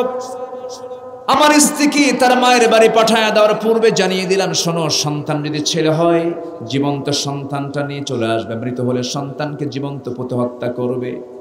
পাঠায় দিলাম। সন্তান ডেলিভারি হয়েছে, কিন্তু সন্তানটা যে মেয়ে হয়েছে আমাকে বলা হলো না। সন্তানটা মৃত হয়েছে আমাকে জানানো হলো, কিন্তু আমার স্ত্রী সন্তানটাকে না মেরে আমার চোখের আড়ালে বড় করতে লাগলো। 3 থেকে 4 বছর হয়ে গেছে। 5 বছর 6 বছর যখন পূর্ণ হয়ে গেল, কোনোদিন আমি তাকে দেখি নাই। হঠাৎ করে আমার সামনে একদিন আমার দৃষ্টিগোচর হলো, আমার মতো ভ্রু, আমার মতো হাত, আমার মতো পা, আমার মতো চেহারা, ফুটফুটে সুন্দর চেহারা। আমি চট করে তার হাতটা চেপে ধরে তার দিকে তাকায় থেকে বলছি, সত্যি করে বলো তো তোমার বাড়িটা কোথায়? আমি আমার স্ত্রীর কাছে নিয়ে আসলাম। স্ত্রীর কাছে নিয়ে এসে বলছি, স্ত্রী সত্যি করে বলো তো এই সন্তানটা কার সন্তান? আমার স্ত্রী সেই সময় কাঁপতে কাঁপতে সব সত্য যখন বলে ফেলেছে, আমি কিছুই বললাম না, টেকনিক করলাম, কৌশল আটালাম, একটা ফন্দি আটালাম, সন্তানকে অভিনয় করে কোলের মধ্যে উঠায় নিয়ে আদর করছে। সন্তানটা দারুণ খুশি হয়ে গেছে। আমি আমার স্ত্রীকে বললাম, শোনো আমার স্ত্রী, সন্তানটাকে সুন্দর করে সাজিয়ে দাও, গুছিয়ে দাও, আমি ওকে নানির বাড়িতে নিয়ে যাব, নানির বাড়িতে বেড়াতে নিয়ে যাব। সন্তানটা আমার দারুণ খুশি হয়ে দৌড় মেরে আমার কোলের মধ্যে এসে আমার গালে চুমা খায়, কপালে চুমা খায়। সন্তানটা আমাকে দারুণভাবে মোহাব্বত করতে থাকে, কিন্তু আমার ভিতরে আমি ফন্দি আটালাম, রওনা দিলাম। সুন্দর কাপড় তাকে সাজিয়ে দিল, গুছিয়ে দিল, নানির বাড়ির দিকে রওনা করলাম। সেই দিকে না গিয়ে সামনে একটা জঙ্গল পেলাম, জঙ্গল পার হয়ে গেলাম। ঠিক দুপুরবেলা হাতের মধ্যে কোদাল নিয়া মাটি খনন করতে লাগলাম। আমার শরীর থেকে ঘাম ঝরতেছে। মেয়েটা বারবার বলে, বাবা নানির বাড়ি কখন যাবে, নানির বাড়ি কখন যাবে? কিচ্ছু বললাম না, কোনো জবাব দিলাম না। আমি যখন কোদাল দিয়ে যখন মাটি খনন করছিলাম, দুপুরবেলা প্রচণ্ড রোদ, আমার শরীর থেকে ঘাম ঝরতেছিল। আর সেই ছোট্ট মেয়েটা হুজুর গামছা দিয়ে আমার সেই ঘামগুলো বারবার মুছে মুছে দেয়, বারবার মুছে মুছে দেয়। আমি কোদাল মারতেছি, গর্ত খনন করছি, আমার দাড়ির ভিতরে ছিটকে এসে মাটিগুলো পড়তেছে। আমার মেয়েটা কুচি হাত দিয়ে খেলাল করে করে আমার দাড়িতে লেগে থাকা সেই মাটিগুলো সরায় সরায় দেয়, আর বলে, আব্বা নানির বাড়ি কখন যাবে? কিচ্ছু বললাম না। গর্ত খনন যখন শেষ হয়ে গেল, মেয়েটাকে আস্তে করে বললাম, মা দেখো তো গর্ত খননটা কেমন হয়েছে। আমার মেয়েটা আস্তে করে সরল মন নিয়া, সরলতা দেখিয়ে মেয়েটা গর্তের কাছে চলে আসলো। উপর হয়ে যখন গর্তের ভিতরের দিকে যখন তাকাতে নিয়েছে, পিছন দিকে আমি চলে আসলাম। চোখ বন্ধ করে আমি এমন জোরে ধাক্কা মারলাম, আস্তে করে সন্তানটা উপর হয়ে পড়ে গেল, চিত হয়ে 2টা হাত এক জায়গায় করে বলছে, বাবা আমার মার মুখে অনেক কথা শুনেছি, আজকে সত্যি সত্যি বুঝতে পেরেছি তুমি আমাকে আজকে কেন এই জায়গায় ফেলে দিয়েছো, আমাকে তুমি মেরে ফেলতে চাও। বাবা আমি তোমার কাছে আজকে প্রাণ ভিক্ষা চাচ্ছি, একটা বারের জন্য আজকে তুমি আমাকে প্রাণ ভিক্ষা দিয়ে দাও, প্রয়োজনে ভিক্ষা করে খাবো, কিন্তু তোমার সামনে আমার চেহারা আমি কখনো দেখাবো না। হুজুর, শিরকিয়াতের কারণে, সমাজের মানুষের কারণে, জিহালাতের কারণে আমি আমার নিজ হাতে বড় জোরের একটা পাথর নিয়ে এসে তার বুক বরাবর এত জোর আঘাত করলাম, ফিনকি দিয়ে রক্ত পড়া শুরু হয়ে গেল। মাটি চাপা দিয়া, পাথর চাপা দিয়া জনমের মতো আমি তাকে দুনিয়া থেকে বিদায় করে দিলাম। নবীজির সামনে যখন ওই সাহাবী বর্ণনা করছিলেন, হাদিসের বর্ণনায় পাওয়া যায় নবীজির চোখের কোনা বেয়ে বেয়ে টপ টপ করে পানি পড়ছিল, আর বলছেন, ও সাহাবী, তুমি যে ভুলটা করেছো, আমি কোনোদিন এমন পাষাণহীন, এমন হৃদয়হীন কোনোদিন কথা আমি কারো মুখ থেকে শুনি নাই। তবে একটা কথা জেনে রেখে দাহিয়ে কালবি, এই যে ভুলটা তুমি করেছো, দিন যে গ্রহণ করেছো, দিন যে মেনে নিয়েছো, আল্লাহ তাআলা তোমার এই গুনাহটাও তোমার জীবন থেকে মুছে দিয়েছেন। জোরে কোন সুবহানাল্লাহ।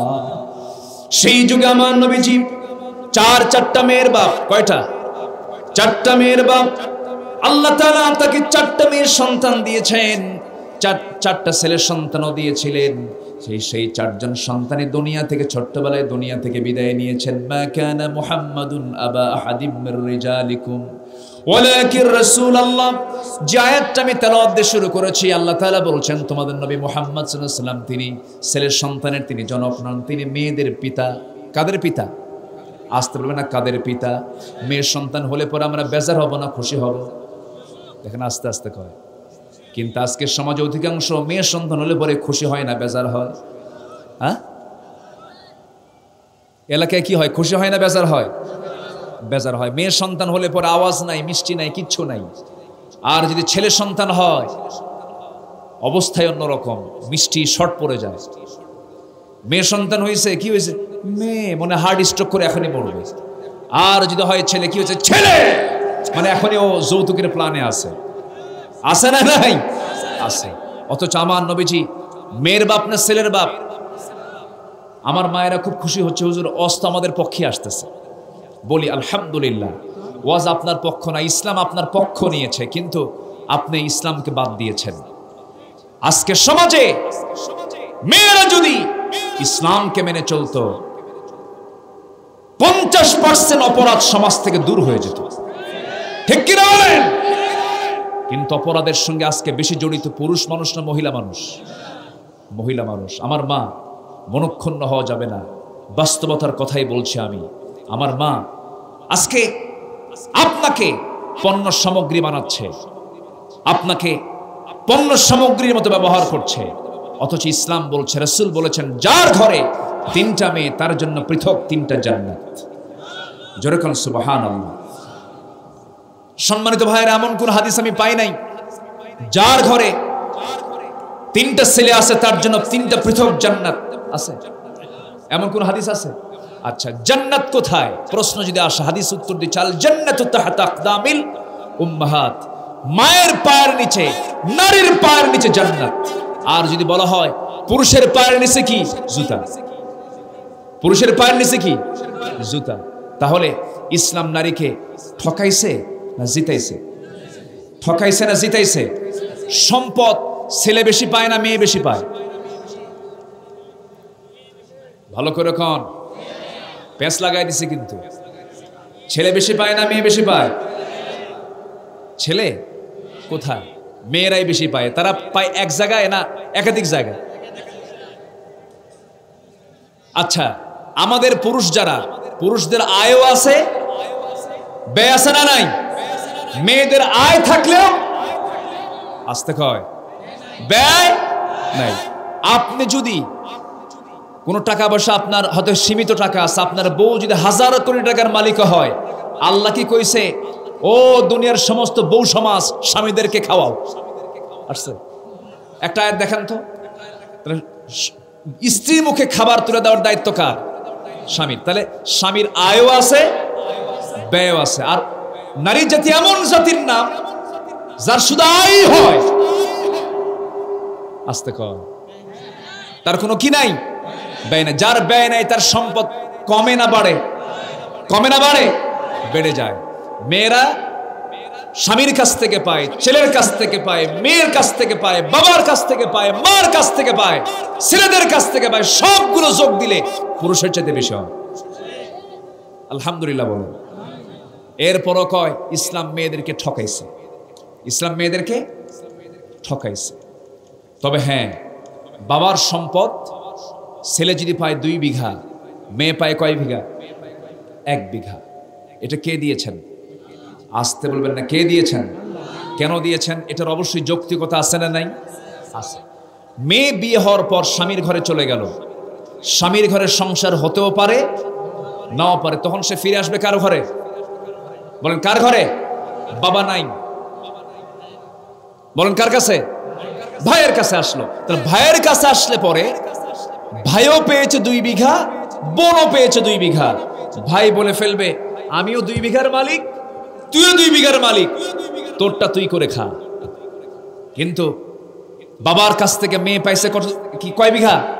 1 বিঘা। ভাইয়ের অর্ধেক পেয়েছে, তাহলে তার ফিরে আসার সম্ভাবনা আছে না নাই? সবচেয়ে উত্তম আইন প্রণেতা কে? আইন প্রণেতা কে? এই ফারায়েজ নিয়ে অংশ বন্টনের যে বিধান আল্লাহ তাআলা কোরআনে দিয়েছেন, আমি যত আয়াত পড়েছি, কোরআন যত জায়গায় আমি রিসার্চ করেছি, সবচাইতে আমার বেশি হৃদয় দাগ কাটে হলো এই সূরা নিসার ওই আয়াতগুলো, লিযযাকারি মিসলু হাজ্জিল উনসাইন। এটা পৃথিবীর কোন লেখকের লেখা বই হতে পারে না, হতে পারে না, এমন ফারায়েজ পৃথিবীর কোথাও নাই। আল্লাহু আকবার। আমেরিকাতে এই মিরাসের অংশ বন্টনের কিছু আইন পাশ হলো, বাবার বড় সন্তান বাবার থেকে বেশি অংশ পাবে, এই আইন আগে পাশ হলো। 10 বছরে সব বাবার বড় সন্তানগুলো মার্ডার। এই কথা কি বুঝতেছেন আপনারা? মানে ওদের আইনে করলো কি, যে বাবার বড় সন্তান সে সম্পদ বেশি পাবে। 10 বছর পর রেকর্ড করা গেল, রেকর্ড দেখা গেল যে কোন পরিবারে বড় সন্তানের সব মার্ডার হয়ে গেছে। আল্লাহ তাআলা জানেন কাকে কি দিতে হবে। আল্লাহ তাআলা ছেলের সম্পদকে মেয়েদের দ্বিগুণ করেছেন বাবার সম্পদ থেকে। ছেলে 2 বিঘা পাবে, মেয়ে 1 বিঘা পাবে বাবার কাছ থেকে। শুধু তাই নয়, মার যে পেট থেকে আসা সন্তান, ছেলে যে দুধ খায়, মেয়ে যে দুধ খায়, এখানে আল্লাহ তাআলা অর্ধেক করে দিয়েছেন। যেরকম সুবহানাল্লাহ, এখানেও কম করে দিয়েছেন। আচ্ছা, বুদ্ধি বেশি কার, পুরুষের না মহিলা? 60 সেকেন্ড ভালো করে কোন বুদ্ধি বেশি কার, পুরুষের না মহিলার? আচ্ছা, সাক্ষী যদি প্রয়োজন হয়, কোরআন বলে দিচ্ছে একজন পুরুষ হলে মহিলা কয়জন লাগবে? এখন কোন বুদ্ধি কার বেশি? এখন কয় পুরুষের। অস্ত্র 2 দিকে করেন দেখি আপনারা। কোন বিয়েতে যদি সাক্ষীর প্রয়োজন হয় 2 জন সাক্ষী লাগে। যদি 2 জন পুরুষ হয় তো হলো, যদি সেখানে কেন বলেন কি বিধান কার? আল্লাহ জানেন কার বুদ্ধি কেমন, কে সবচেয়ে বেশি জানেন? আল্লাহ জানেন। সম্মানিত ভাইয়েরা, আল্লাহ তাআলা মেয়েদের খাবার অর্ধেক করে দিয়েছেন। ছোট্ট একটা ইতিহাস আমার মনে পড়লো, একটু বলেই ফেলি। অনেক রাত হচ্ছে, দোয়া করে দেবো নাকি? আলোচনা চালাবো? জোরে বলি ইনশাআল্লাহ। এত সুন্দর মানুষ এতক্ষণ ধরে বসে আছে, আলহামদুলিল্লাহ বলে। সম্মানিত ভাইয়েরা, একজন সাহাবী ছিলেন, নবীজির জামাই ছিলেন, সবচেয়ে ছোট্ট জামাই, এবং ছোট্ট মেয়ের কি বলে বর, ইসলামের 4 নম্বর খলিফা আসাদুল্লাহিল গালিব, সেই সাহাবীর নাম কি? জোরে বলেন, তার নাম কি? সবচাইতে ছোট বয়সে ইসলাম কবুল করেছেন কোন সাহাবী? আলী রাদিয়াল্লাহু তাআলা। এই সাহাবী যখন খলিফাতুল মুসলিমিন, সেই সময় তার সময় একটা ঘটনা ঘটলো। সেই ঘটনাটা হচ্ছে, একই ঘরের ভিতরে 2 মহিলা তারা শুয়ে আছে, 2 জনের পেটেই ছিল সন্তান। সন্তান সম্ভবাই 2 জন মহিলা রাত্রে বেলা শুয়ে থাকার পর এই ঘুমন্ত অবস্থায় অন্ধকারের ভিতরে 2 জনেরই ডেলিভারির যন্ত্রণা শুরু হয়ে যায়। আল্লাহর ফয়সালা, 2 জনের পেট থেকে সন্তানও ডেলিভারি হয়ে যায়। একই বিছানায় শুয়েছিল, একজনের ঔরস থেকে ছেলে, আরেকজনের ঔরস থেকে মেয়ে সন্তান হয়েছে। এখন সকালবেলা এই 2 মহিলা লাগছে মারামারি ছেলের সন্তান নিয়ে। কি সন্তান নিয়ে? ছেলের সন্তান নিয়ে মারামারি লাগছে। বলতেছে এই ছেলেটা আমার, ও বলতেছে এই ছেলেটা আমার। শেষ পর্যন্ত এটার ফয়সালা চলে গেছে আলীর দরবার পর্যন্ত। সাইয়েদনা আলী বললেন যে তোমরা নিঃসন্দেহে 2 জনেই জানো কার ছেলে আর কার মেয়ে। অযথা তোমরা তর্ক বিতর্ক করছো, যার সন্তান তোমরা তাকে নিয়ে চলে যাও। কেন? এই ছেলের সন্তান আমার, না এই ছেলের সন্তান আমার। সাইয়েদনা আলী বললেন, এটার ফয়সালা যদি আমার কাছ থেকে নিতে চাও বিচার করে, তাহলে এই দুই মহিলাকে একটা ঘরের মধ্যে উঠাও। এই দুই মহিলাকে ঘরের মধ্যে উঠায় নিয়া সাইয়েদনা আলী বললেন, এই দুইজনের স্তন থেকে দুধ বের করো, কাঁচের গ্লাসে দুধ বের করে কাঁচের গ্লাসে তোমরা ভরায় রাখো। দেখো তো সেই স্তন থেকে গ্লাসে ভরানো দুধের ভিতরে যে দুধটা ঘন দুধ, এই ঘন দুধ যে স্তন থেকে বের হয়েছে আল্লাহ তাআলা সেই মহিলাকে ছেলের সন্তানের মা বানায়া দিয়েছেন। জোরে কোন সুবহানাল্লাহ, আরো জোরে কোন সুবহানাল্লাহ। আর যে স্তন থেকে পাতলা দুধ বের হয়েছে, সেই পাতলা দুধ যে স্তন থেকে বের হলো আল্লাহ তাআলা তাকে মেয়ে সন্তানের মা বানায় দিয়েছেন। এত সুন্দর করে তিনি ফয়সালা দিলেন। সেই যুগে কোনো ব্লাড টেস্ট ছিল না, কোনো গ্রুপ ছিল না। সাইয়েদনা আলী যতটুকু গবেষণা করেছেন, কি গবেষণা? আসতে বলেন না, কি গবেষণা করেছেন? কোরআনটা গবেষণা করেছেন।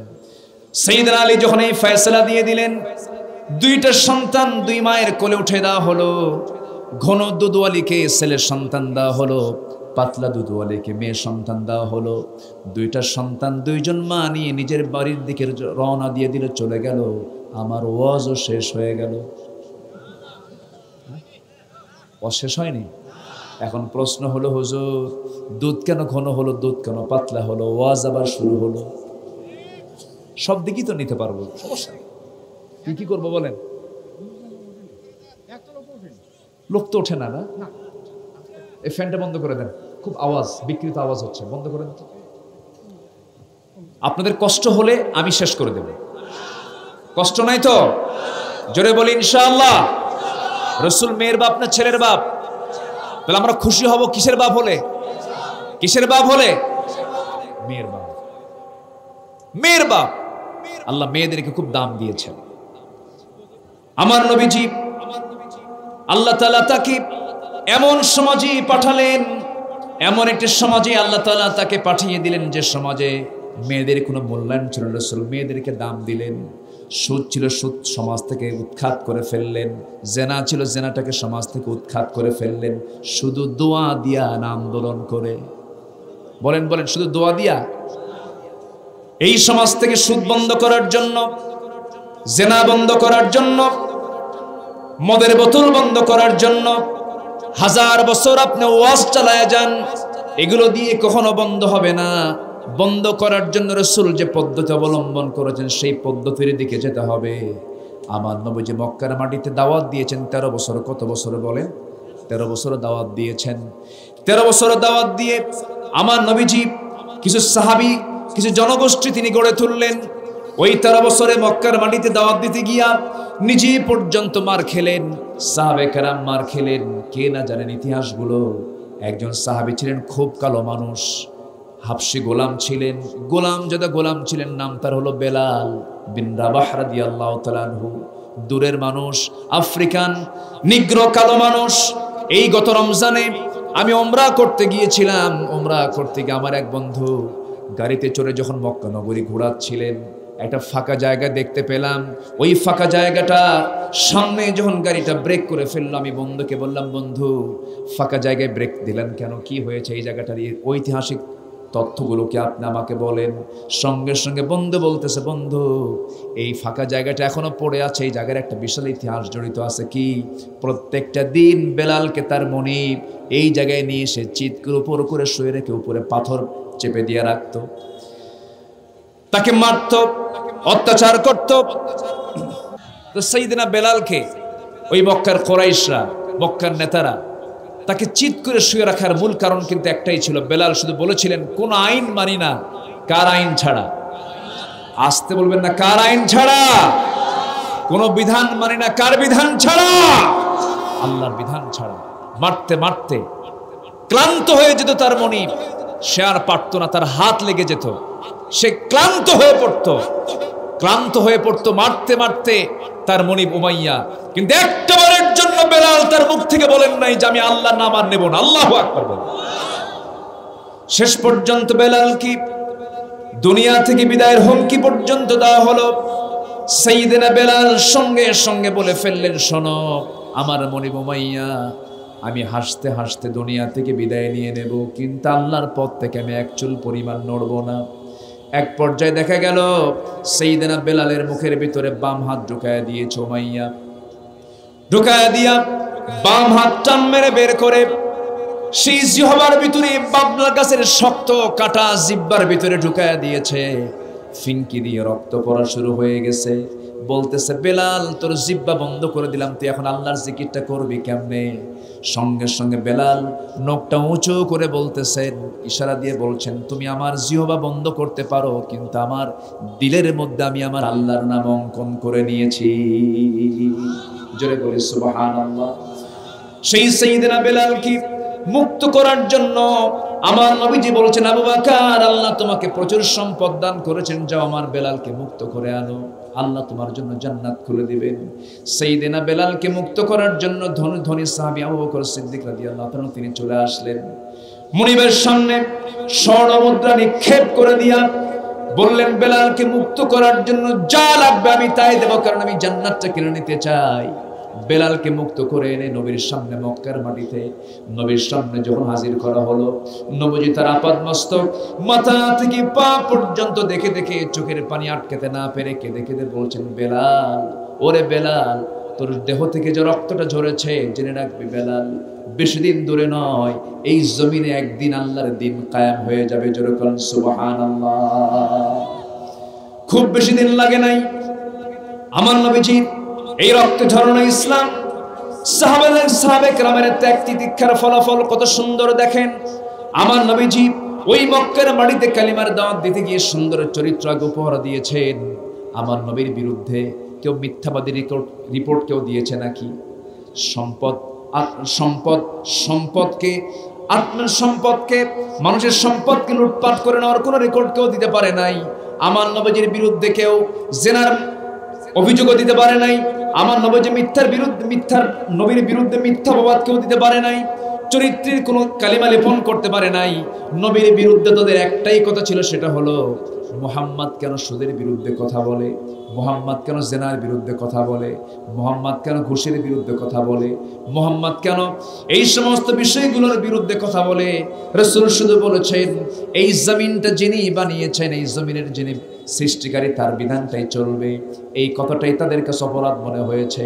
রাসূলকে দুনিয়া থেকে বিদায়ের ষড়যন্ত্র পর্যন্ত করা হয়েছে, রাসূলকে হত্যার পরিকল্পনা করা হয়েছে, রাসূলকে দুনিয়া থেকে নিশ্চিহ্ন করার জন্য সমস্ত মাস্টার প্ল্যান পর্যন্ত করা হয়েছে। কে না জানেন এই সমস্ত কথাগুলো? আমার নবীজি সবচেয়ে বেশি মার খেয়েছেন তায়েফের ময়দানে কথা সবার জানা আছে। রাসূল মার খেয়েছেন মক্কার মাটিতে।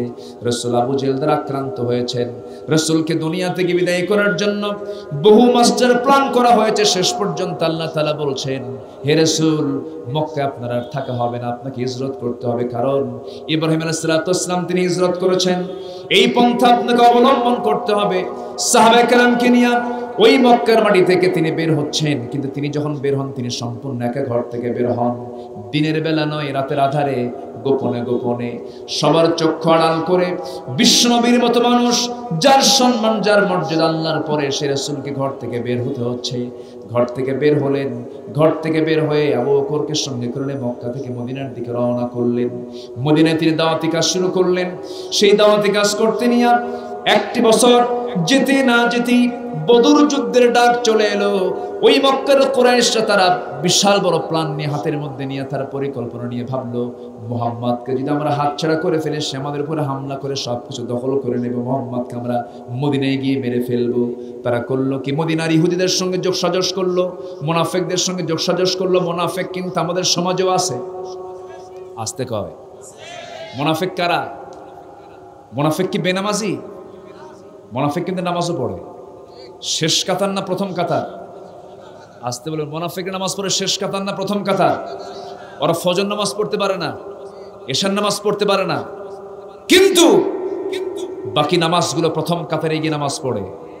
চেহারা তো জিব্রাইল ফেল, আছে না? আসতে বলবেন না, আছে না? নাই আছে। নবীর আদর্শের বিরুদ্ধে যারা কথা বলে, কোরআনের বিরুদ্ধে যারা কথা বলে, কোরআনের ভাষায় তারাই মুনাফিক, তারাই ফাসিক, তারাই জালেম, তারাই কাফের। ঠিক কি না? নামাজ পড়লে ইমানদার হওয়া যায় না। আবার ভুল বুঝবেন না যে হুজুর নামাজের গুরুত্বই দিচ্ছেন না। নামাজ পড়তে হবে নামাজির মতো। আমরা নামাজির মতো নামাজ পড়বো, জোরে বলি ইনশাআল্লাহ। একজন নামাজি কখনো মিথ্যুক হতে পারে, একজন নামাজি কখনো ওজনে কম বেশি করতে পারে, একজন নামাজি কখনো সুদের কারবার করতে পারে, একজন নামাজি কখনো বনের সম্পত্তি মেরে খেতে পারে। গাবতলীতে বনের সম্পত্তি মেরে খাওয়া ভাই একটাও নাই। আছে?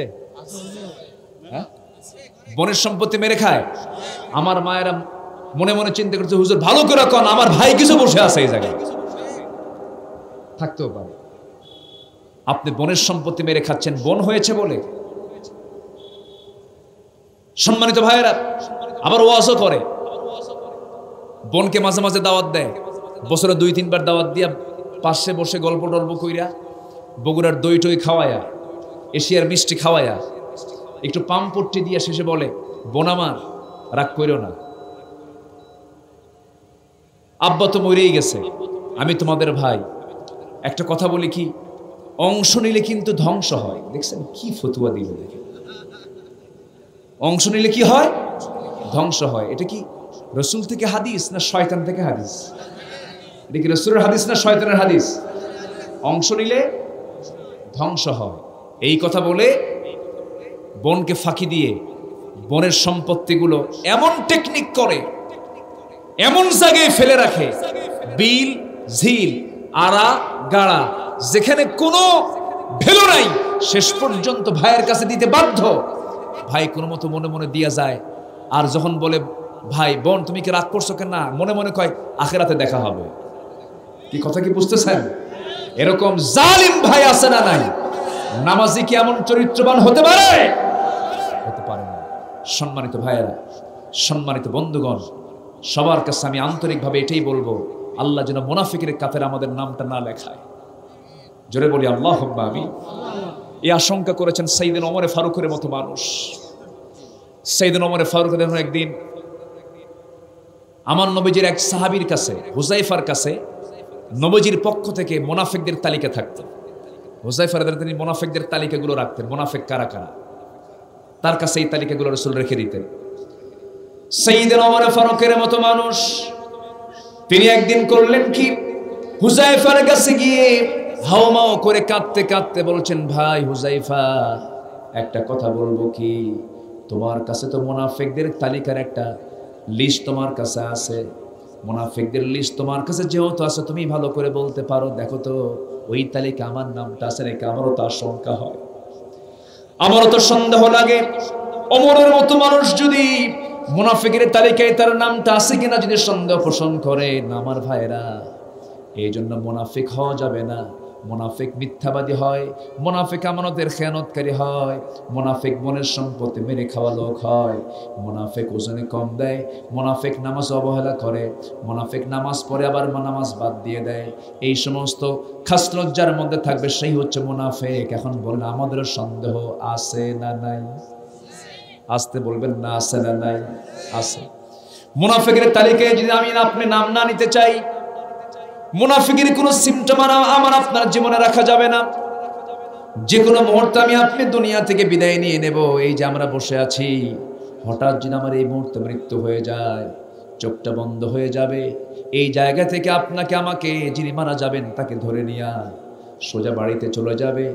বাড়ির উঠানেও জায়গা হবে না, একটা কোনায় আমার জায়গা হবে, একটু কাপড় দিয়ে আড়াল করে নিয়ে চকিতে শোয়া দিয়া যতটুকুন সেলাইওয়ালা কাপড় চোপড় ছিল সেই সেলাইওয়ালা কাপড় চোপড়গুলো খুলে খুলে নেবে, কেচি দিয়ে কাটবে, গোসলটা করায় দেবে।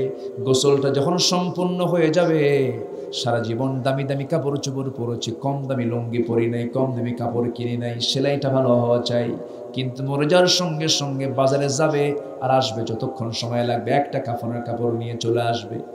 কাফনের কাপড়টা কেচি দিয়ে কাটবে অথবা হাত দিয়ে ছিঁড়ে ফেলবে, কোনো সেলাই চলবে না, মাথায় বাঁধন পায়ে বাঁধন দিয়ে দেবে, এরপরে টেনে হেঁচড়ে কবরের দিকে নিয়ে চলে যাবে, কবরে শোয়া দেবে, শোয়া দিয়া বাঁশ চাপা দেবে, মাটি চাপা দেবে। আমার জীবনটা এমন, আমার দেহটা এত দুর্বল যে বাঁশ দিয়ে আমাকে চাপা দেওয়া হলো, সেই বাঁশ পচার আগে আমার দেহটা আগে পচে যাবে। 3টা দিন যাবে না, চামড়া গলে গলে পোকার পেটের খাবার হয়ে যাবে। 7 দিন যাবে না, পেটের নাড়ি ভুঁড়ি সব চোখ মুখ কান নাক দিয়ে বের হতে থাকবে, কিম্ভূত কিমাকার চেহারা হয়ে যাবে। আমার আপনার অস্তিত্ব বিলীন হতে চলছে। মাত্র 3টা মাস, যত বড় রাজা হন, যত বড় প্রেসিডেন্ট হন, যত বড় দাপটের হন না কেন, মারা যাওয়ার সঙ্গে সঙ্গে ওই যে কবরে রেখে আসবে, 3 মাসের মাথায় দেখা যাবে ওই কবরে কয়েকটা হাড় গোড় ছাড়া আর কিছুই নাই। দিন শেষে বন্ধু আমার কেউ না, দিন শেষে বন্ধু আমার তিনি একজন, তিনি কে? আরো জোরে বলেন, তিনি কে? আল্লাহ তাআলা। সে আল্লাহর কাছে আমরা যেহেতু ফিরে যাব, আল্লাহর কাছে আমাদের শেষ অবস্থান, আল্লাহর সামনে মুখোমুখি হতে হবে। এই জন্য আমি আপনাদেরকে শেষ মেসেজটা এটাই দিতে চাই, আল্লাহ যে হুকুমটা দিয়েছেন সে হুকুমটা আমরা ফলো করব। জোরে বলি ইনশাআল্লাহ। রাসূল যে আদর্শ রেখে গেছেন সে আদর্শ আমরা ফলো করব। দল করে যাব কার দল? আসতে বলবেন না, কার দল? সেই নেতাকে মানবো যে নেতার দিকে তাকালে নবীর কথা মনে হয়ে যায়। যে দলে নামাজের কথা নাই, যে দলে ইসলামের কথা নাই, যে দলের নেতাগুলো নামাজ পড়ে না, যে দলের নেতাগুলো নারী নিয়ে বসে থাকে, যে দলের নেতাগুলো মদের বোতল নিয়ে বসে থাকে, ওই সমস্ত নেতৃত্বের মুখে আমরা জুতা মারি, জুতা মারি, জুতা মারি। দেখলাম বহু, আর দেখতে চাই না। এই সমস্ত বেনামাজি নেতৃত্ব আর দেখতে চাই না। সামনের নেতৃত্ব হবে কোরআনের নেতৃত্ব, ইসলামের নেতৃত্ব, দ্বীনের নেতৃত্ব, আলেমদের নেতৃত্ব। রাজি আছেন কারা কারা? হাত উঁচু করে দেখান মুসলমান।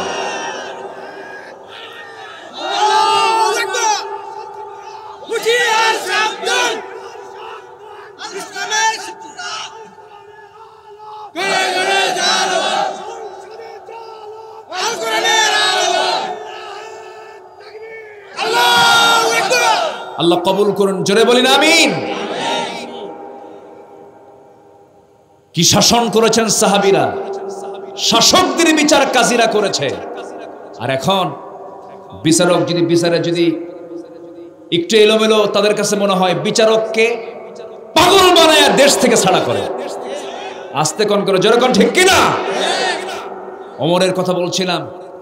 সাইয়েদনা ওমর ফারুক অর্ধ দুনিয়ার শাসনকর্তা। সেই সময় একটা অঞ্চলের কাজী হলো কাজী শুরাইহ ইবনুল হারিস আল কিন্দি রাহমাতুল্লাহ আলাইহি। বড় একজন বিচারক তিনি ছিলেন। এই ওমর ফারুক একদিন তার এক অধীনস্থের কাছ থেকে একটা ঘোড়া কিনলেন। বাজার থেকে ঘোড়া কিনে আনলেন, টাকা দিলেন, ঘোড়া কিনলেন। ঘোড়ার পিঠে চড়ছেন, কিছু দূর যেতে না যেতে 4টা পায়ে অচল হয়ে গেছে। ঘোড়াটা নিয়ে বললেন, এই ঘোড়া বিক্রেতা, এই ঘোড়া আমি নেব না, তুমি তো অচল ঘোড়া দিয়েছো। বিক্রেতা কয়, আমিরুল মুমিনিন, আপনি যখন ঘোড়া নেন তখন কি আপনি দেখে নেন না? হ্যাঁ দেখে নিয়েছি আমি, কিন্তু তুমি তো অচল ঘোড়া দিয়েছো। সঙ্গে সঙ্গে বিক্রেতা বলছে, না আমি এই ঘোড়া ফেরত নেব না। তাহলে কি করবা? চলেন আমরা বিচার নেব, যে রায় আসবে সেটাই গ্রহণ করব। আল্লাহু আকবার বলবেন না? জোরে করে আল্লাহু আকবার। সেই স্বাধীনতা কি এখন আছে? আসতে কোন, সেই স্বাধীনতা কি এখন আছে? জোরজার, জোরজার। এটা কি ইসলামের কথা না? মূর্খদের কথা, মূর্খদের কথা, জাহালাত। এটা আইন সবার জন্য আজকে কি সমান না অসমান? অসমান। ওমর ফারুক রাদিয়াল্লাহু তাআলা আনহু তিনি বললেন, চলো বিচারকের আদালতে যাই। কাজী শুরাই বসে আছেন বিচারকের চেয়ারে। সাইয়েদনা ওমর ফারুক রাদিয়াল্লাহু তাআলা আনহু ভিতরে ঢোকার সঙ্গে সঙ্গে কাজী শুরাই দাঁড়ায় গেছে। আমিরুল মুমিনিন, আপনি কেন আদালতে? কি বিচার চাইতে আসছে? কি বিচার? ঘোড়া কিনছি, ঘোড়াটা অচল হয়ে গেছে, সে আমাকে অসুস্থ ঘোড়া দিয়েছে, ঘোড়া আমি নেব না, ফেরত দেবো। সে বলে আমি ফেরত দেব না। ঘটনা এই পর্যন্ত, আপনি এখন রায় দিয়ে দেন। কাজী শুরাই বলছেন, আমিরুল মুমিনিন, আমি উভয় পক্ষের কথা শুনে এটাই ফয়সালা দিচ্ছি, আপনি এখন সুস্থ আছেন, 5 মিনিট পর সুস্থ থাকবেন, তার গ্যারান্টি কি? গ্যারান্টি নেই। ঘোড়া যখন আপনার হাতে যখন হস্তান্তর করেছে তখন ঘোড়া সুস্থ ছিল, আপনার হাতে আসার পর ঘোড়া অসুস্থ হয়ে গেছে, এটার অপরাধ ঘোড়া বিক্রেতার নয়, আপনি অপরাধ তার উপরে চাপাতে পারবেন না। সাইয়েদনা ওমর ফারুক রাদিয়াল্লাহু তাআলা আস্তে করে একটা মুস্কি হাসি মেরে আদালত চত্বর থেকে বের হয়ে চলে গেলেন। পরের দিন সমস্ত মন্ত্রীদেরকে নিয়ে বসে বললেন, অমুক অঞ্চলে এক বিচারপতি আছে, সে খুব সাহসী, সে আমার বিরুদ্ধে রায় দিছে, ওর ওই জায়গা থেকে নিয়ে এসে প্রধান বিচারপতি বানায় দেয়। সুবহানাল্লাহ বলবেন না? তাহলে শাসকের বিরুদ্ধে রায় দিলে তার পদ কমে না বাড়ে? বাড়ে। আর আজকে সমাজে শুধু কমে না, পাগলা বানায় দেয়। কি বানায় দেয়? পাগলা বানায়। কষ্ট পাচ্ছেন নাকি? আলোচনা চালাবো? জোরে বলি ইনশাআল্লাহ। আরো জোরে বলি ইনশাআল্লাহ। ফজর পড়বেন কারা কারা? হাত তোলেন। ফজর পড়বেন কারা কারা? হাত কিন্তু সবার ওঠে নাই। অনেকে চিন্তায় আছেন, অনেকে অর্ধেক তুলতেছেন, ভাবতেছেন কি করি, কি হয়, কোন বিপদে পড়লাম। নামাজ পড়বেন ফজর কারা কারা? একটু হাত তোলেন। উঠান না ভাই। কি আছে ফজর পর্যন্ত বাঁচবেন এমন গ্যারান্টি কি আছে?